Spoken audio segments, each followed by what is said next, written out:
বন্ধুরা, আজ সকালে পত্রিকা দেখলাম এবং পত্রিকায় দেখতে পেলাম যে আমি নাম উল্লেখ করতে চাই না, একটি জরিপ সংস্থা তারা বাংলাদেশে জরিপ করেছেন অল্প কিছু লোক নিয়ে। তারা দেখেছেন যে 81% মানুষ চাচ্ছে বর্তমানে যে অন্তর্বর্তীকালীন সরকার আছে তারাই যেন সরকার হিসেবে থাকে। তো জরিপের নানান দুর্বলতা রয়েছে, সেদিকে আমি কথা বলতে যাচ্ছি না, কিন্তু এই নিউজটি যারা দিয়েছেন আমার মনে হয় একটু ভেবে চিন্তে দেওয়া উচিত ছিল যে এটি একটি অন্তর্বর্তীকালীন ইন্টারিম গভর্নমেন্ট।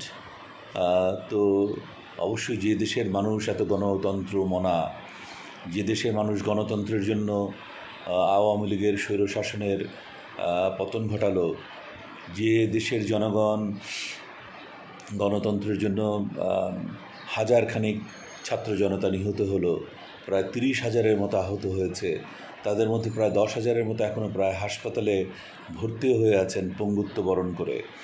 তো সেই দেশের জনগণ চাইবে অনির্বাচিত একটি সরকার, এবং কে বা কারা তাদেরকে উপদেষ্টা করেছেন যেটা দেশবাসীর কাছে স্পষ্ট নয়, তারা এই সরকারের পদে থাকুক এবং অন্য কেউ যেন না আসে।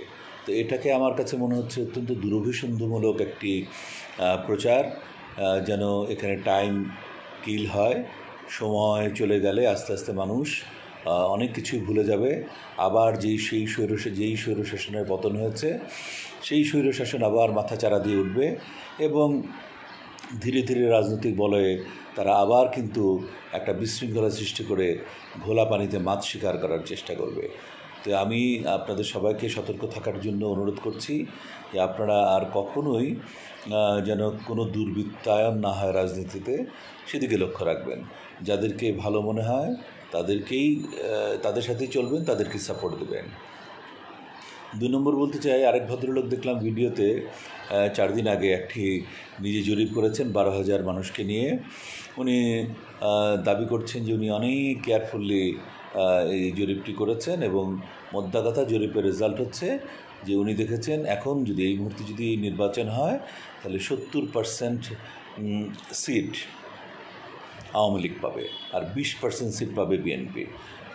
আমার কাছে মনে হলো যে এই ধরনের লোকগুলো কারা, ওনারা কীভাবে জরিপ করেন সেগুলো ভিডিওতে ছাড়েন, ওনাদেরকে লজ্জা হয় না, ওনাদেরকে শরম নাই, ওনারা বুঝেন না বাংলাদেশে ওনারা আছেন, ওনারা জানেন না বাংলাদেশের অবস্থানটা কী জন্য ওনারা এই ধরনের জরিপ দিচ্ছেন যে 81% মানুষ চায় এই অন্তর্বর্তীকালীন সরকার থেকে যাক, আর 70% মানুষ নাকি চায় আওয়ামী লীগ ক্ষমতায় আসুক, এবং এখন ভোট দিলে আওয়ামী লীগ ক্ষমতায় আসবে 70% মানুষ। এই ধরনের ফালতু রিপোর্ট কেন ওনারা করেন? একটা রিপোর্টের বেসিস থাকা উচিত, মিনিমাম অ্যাকসেপ্টেবিলিটি থাকা উচিত। রিপোর্টের কিছু ভ্যালিডিটি থাকে, কিছু থাকে ইন্টারনাল ভ্যালিডিটি, কিছু থাকে এক্সটার্নাল ভ্যালিডিটি। এই ধরনের রিপোর্টগুলোতে দুটোই থাকতে হবে। তো এই ধরনের ভিত্তিহীন আজগুবি তথ্য দিয়ে সকালটাই নষ্ট করে দেওয়ার তো কোনো মানে হয় না। তো যাই হোক, আমি মনে হয় প্রতিদিন প্রতিবেলায় অন্তর্বর্তীকালীন সরকারকে রিকোয়েস্ট করছি, এখনও করব, যে আপনারা যত তাড়াতাড়ি সম্ভব আপনারা নির্বাচিত সরকারের হাতে ক্ষমতা দিন। আসলে জাতীয় সংসদ কখন নির্বাচন হবে, সংসদীয় নির্বাচনের রোডম্যাপগুলো দেন, অন্যান্য নির্বাচনের রোডম্যাপ দেন, এবং আপনারা যত তাড়াতাড়ি সম্ভব নির্বাচিত সরকারের হাতে ক্ষমতা দিয়ে আপনারা দেশ পরিচালনার জন্য সিভিল সোসাইটি হিসেবে দেশকে আপনারা গাইড করতে থাকেন। আর এর মধ্যে আমেরিকান টিম এসছে, আমি তাদেরকে ধন্যবাদ জানাই। তারা বাংলাদেশের পাশে থাকার আশ্বাস দিয়েছেন, তারা নানান ধরনের আশ্বাস দেন। সে আশ্বাসে আমরা আমাদের নরম মন নিয়ে তাদের উপরে সম্পূর্ণ আস্থা রাখি। পরবর্তী সময় দেখা যায় যে ইনফ্যাক্ট আমরাই গর্তে পড়ে গেছি। তো এবার যেন সেই ধরনের কোনো কিছু না হয়, সেই জন্য রিকোয়েস্ট করছি যে আমেরিকান প্রতিনিধি দল এবং আমেরিকান গভর্নমেন্টে যারা আছেন তারা অন্তত বাংলাদেশের মানুষের সেন্টিমেন্ট নিয়ে, বাংলাদেশের মানুষের আবেগ, অনুভূতি, ভালোবাসা, স্নেহ নিয়ে আপনারা খেলবেন না। আমরা 18 কোটি মানুষের একটি দেশ, সুতরাং আয়তনের দিক থেকে দেশটি ছোট হতে পারে, বাট জনসংখ্যার দিক থেকে কিন্তু আমরা অনেক অনেক বড়। সুতরাং এতগুলো মানুষের ভাগ্য নিয়ে চিনিমিনি করবেন না।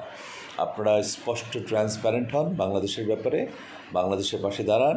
বাংলাদেশের মানুষ আপনাদেরকে অনেক অনেক বেশি অ্যাকসেপ্ট করবে, অনেক বেশি অ্যাকসেপ্ট করবে। তো যাই হোক, আপনারা, আমি সকালবেলা যা বলার সংক্ষেপে কয়েকটি কথা বললাম।